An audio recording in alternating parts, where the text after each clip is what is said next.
maybe you're trying to find your way.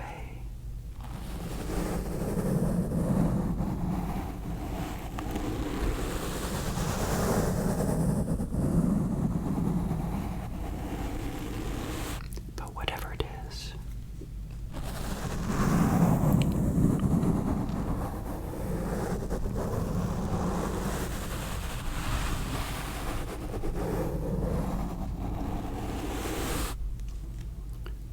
I hope you're taking the time to figure it out. Which leads me then to the third chapter.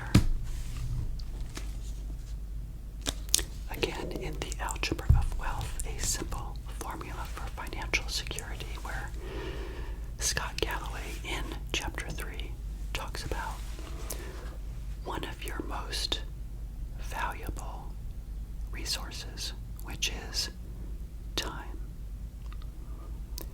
Now, I know a lot of people will tell you that you should do this, or do that, or do this, or do that.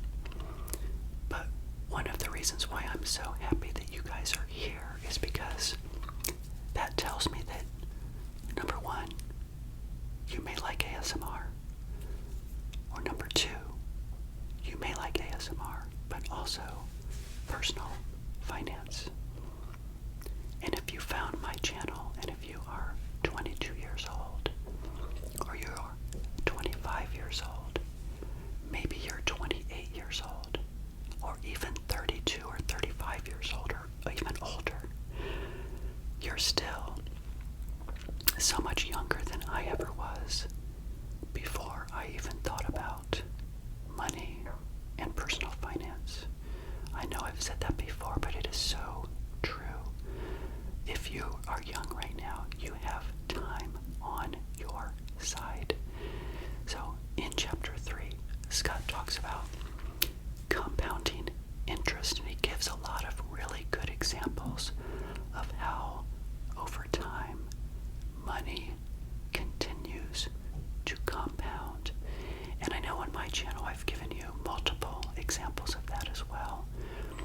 And so if there's anything we can leave you with today, or that I can leave you with today, is that for those of you that are just thinking about starting to invest, don't worry about which mutual fund you should put your money into, as long as it's a low-cost index fund that rides the market of the S&P 500 or any other indice, then you would be just fine over multiple years. Because, as I've said before, a lot of people get so wrapped up into which mutual fund, which this, which that, that they don't do anything. And that would be a huge mistake for all of you. So try as well as you can in your budget to find the wiggle room to at least save as much as you possibly can, or invest as much as you possibly can. Because remember the example I gave for those of you that have been around on my channel for a little while. Just in the past week or so, maybe 2 weeks, I tried my best to reverse engineer into what has happened with my portfolio from 2012 all the way up until 2024.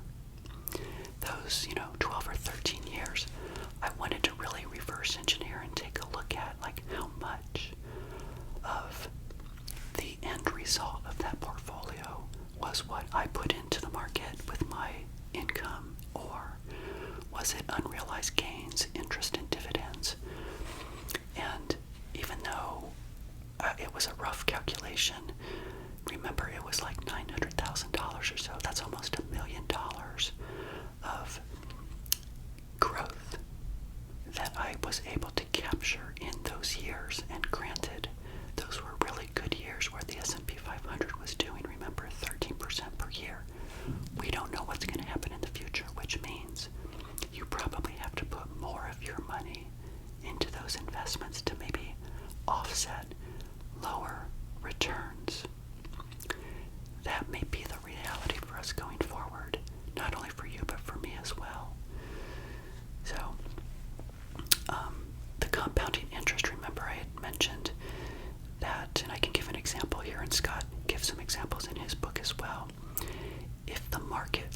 returns maybe 10% in a given year. Well, every year we have to take off about 3% for inflation. So if it's 10%, we take away 3, that leaves 7%. Well, you may only want to take, remember, 4% off. So that leaves 3% that you can put back into the engine that you've created. So again, these are concepts for you later on your radar when you decide to quit working, but it gives you the motivation to really do two things. Number one, to get the engine as large as it can possibly be, but also to start now when you're younger so that you can leverage those opportunities of compounding interest. So in the book he talks about, I think it's page 126, that your advantage really, youth's advantage is that compounding interest is definitely on your side. Now the next thing I wanted to do, I'm going to go to page 140. Do you see this? It's probably hard to see. But Scott talks about income being divided up into what he refers to as 3 buckets. Those buckets are day-to-day consumption, intermediate spending, and long-term investments. So this is how I want you to think about your money as you are working and you're earning income. Think of it again in 3 different ways. So let's anchor back to one of my episodes previously. Remember my Build a Budget? If you don't know that episode, go to my playlist and you will see there is an episode or 2 on how to build a budget. Think of your budget as your operating budget for the CEO of your life. You are the CEO of your life, obviously, right? You are a corporation. It's the corporation of you. And you have expenses. That is your day-to-day consumption. So that money, of course, would be in a bucket for day-to-day consumption. It's probably in your checking account. It's not in savings accounts, most likely, unless you filter it over to a checking account. But it's basically income that you use for your day-to-day expenses. Bucket number 2, intermediate spending. Now I have some thoughts about intermediate spending. Intermediate spending, he talks about in the book as things that you may be saving for in the future, like in the near future, let's say 3 to 5 years. Things like maybe a property, a home that you want to buy, or your kid's college, or other things that you know are coming up on your intermediate or in the near future radar, right? So that money would be in things like your CDs, your short-term reserves, your online savings account, your money markets, etc. You don't want to put that in the stock market quite yet, but you know you're going to need that. You're saving for a down payment for a home. You have a wedding, you've got kids' education, etc. So as you are saving that income, it should go into a bucket that you label as intermediate spending. Then Scott goes on to say that the 3rd bucket is long-term investments. So that's where you've got your 401k, you've got your Roth IRA if you have one, you've got your taxable account, your health savings account that are in mutual funds most likely. Well, that's where you put that type of money from your income into those assets that are usually protected if they're a retirement account in a government-sponsored type account that we've talked about before, like a 401k, etc., for those of you that are in the United States. And it's either pre- or post-tax type money that you then decide in retirement which buckets you pull from for spending. Okay, so in this chapter I just wanted to mention that he talks about that, and I agree with that 100%. He talks a little bit about liquidity in terms of your emergency fund talks about how you may not need 8 months of an emergency fund. You may need less. Everybody determines what they think their emergency cushion should be. And then he also talks a little bit about debt as well, that debt is the anti-bucket, which is an anti-bucket of debt. He says to use it with caution. That debt could be a weapon, but it's a dual-edged sword, if you will.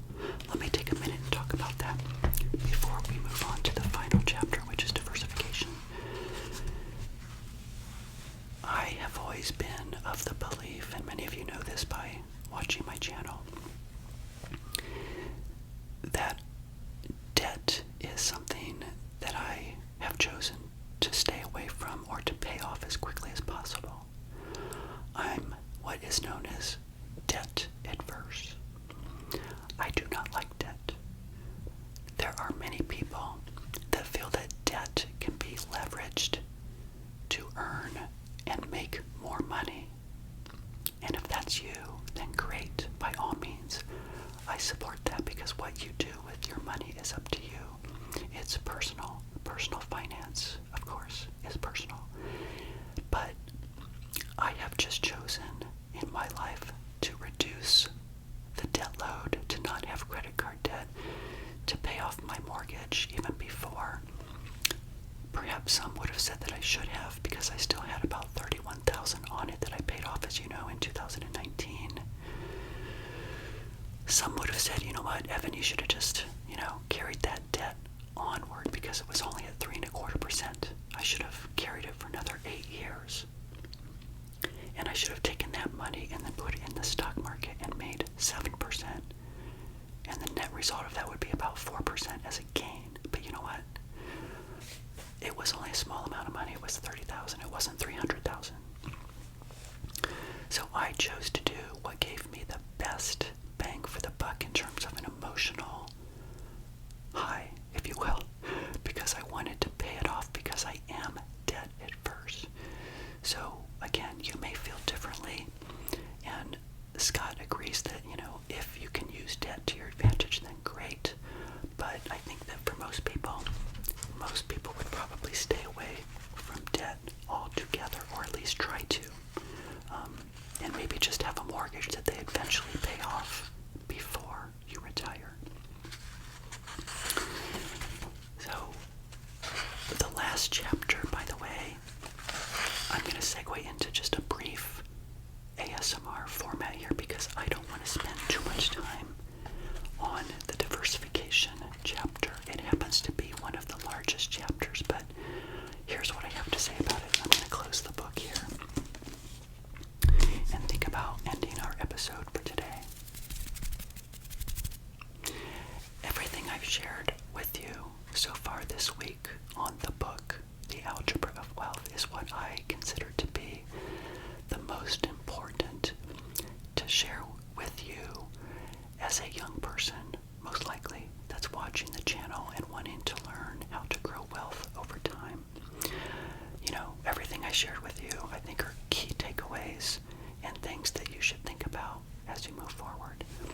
The diversification chapter does go down a few rabbit holes, because Scott is, as I mentioned, a professor of economics at NYU, and he's very knowledgeable in those types of things. But I would argue that for most people, like for me, maybe for you, my viewer of ASMR Money Mentor, it really, I think, goes above our heads, because I will say I started reading that chapter and it was like a snooze fest. I started to lose interest, because if you invest in, as I mentioned, these low-cost index funds, which Scott actually does believe in as well, then over time you would be just fine. And I've talked about, you may want to hire a fee-based advisor in the future if you feel like you do need investment advice about, which investments to put your money in, etc. That's fine. In fact, you guys know I do have some of my money managed by Vanguard currently, because I like to this week and talk to them about strategies and things of withdrawing the money next year when I do retire. But they're not going to manage those funds long term, because what that means is assets under management means if you've got $300,000, which is what I have in my taxable account and my Roth IRA, they manage both of those, then they're charging me a little bit of money. It's not much. It's like less than 1/3% that they take from me on a quarterly basis to manage that money, and all they really do is sometimes rebalance it, which I could do on my own. Rebalance means if the market goes up, you sell some of the stocks and you buy bonds, and then if the market goes down, you get rid of some of the bonds and you buy the stocks because they're priced lower.